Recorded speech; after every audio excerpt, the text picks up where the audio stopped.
brothers and sisters. Welcome to episode number 55 in the book of John. We're going to ask a question today about who should we be judging.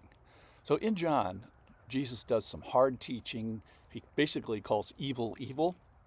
And of course, nobody wants to hear that their own works are evil. So the people respond relatively poorly to hearing such news about themselves. So rather than championing Jesus as this amazing truth teller and someone that's revealing truth, they oppose him and they respond with hate to someone who's telling them the truth.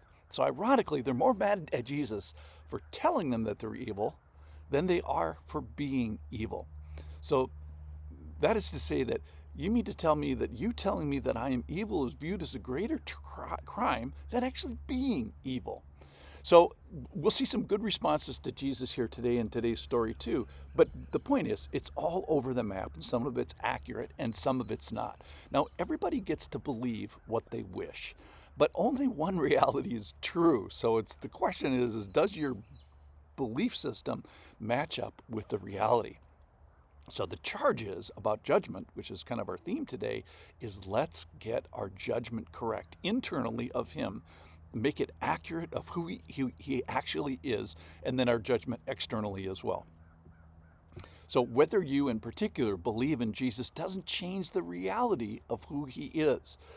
So today we're going to watch these responses that various people have. So Jesus has gone to a celebration in Jerusalem that's called the Feast of Booths, and many are looking for him, and some are making conclusions about him, and people are talking about him. And he's definitely stirred the pot by saying your works are evil. So Jesus creates quite a stir, and people are saying, well, some people say he's a good man, or some people say he's led his people astray. Some people say that they're marveling at him. Some are questioning his authority. So the point today at the end is going to say, judge with right judgment. Look beyond the appearance and judge with right judgment. So this is from John chapter 7, verse 16. Jesus answered them, my teaching is not mine, but his who sent me. If anyone's will is to do God's will, he will know whether the teaching is from God or whether I'm speaking on my own authority. The one who speaks on his own authority seeks his own glory, but the one who seeks the glory of him who sent him is true, and in him there's no falsehood. Has not Moses given you the law? Yet none of you keeps the law. Why do you seek to kill me? Some people's response is to kill Jesus. The crowd answered, you have a demon. Who is seeking to kill you? Jesus answered them, I did one work, and you all marvel at it. Moses gave you circumcision, not that it is from Moses, but from the Father. And you circumcise a man on the Sabbath. If on the Sabbath a man receives circumcision, so that the law of Moses may not be broken, are you angry with me because on the Sabbath I made a man's whole body well? And then here's the big verse for today, verse 24, 7:24. Do not judge by appearances, but judge with right judgment. So some people are responding to Jesus with admiration. They say, hey, you've never studied, to be a rabbi, and yet you have this ability of teaching. Some are marveling at the signs, appropriately so. Some are saying, hey, he's a good man. But everybody is kind of surprised and even offended at the audacity when he says your ways are evil and that none of you keeps the law. He's making these very broad and true pronouncements. And then he asks, some people say, on whose authority do you speak? And then some people are now responding with an anger edge. So he has this wonderful Sabbath healing where he heals this person, and yet you are angry because on the Sabbath I have healed somebody. And then they accuse him to say, you have a demon, and you are leading people astray, and we're going to kill you. So as you can see, everybody is all over the map. They're all making judgments. The point here is that everybody needs to be careful and get our assessments correct. So let's judge rightly, and it will be worth it if we do.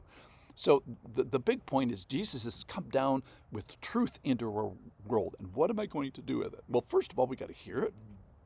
We have to consider it. I would challenge you, hey, join me on the days of this year. Come back tomorrow. Share this podcast with your curious family and friends. What could be better than the book of John?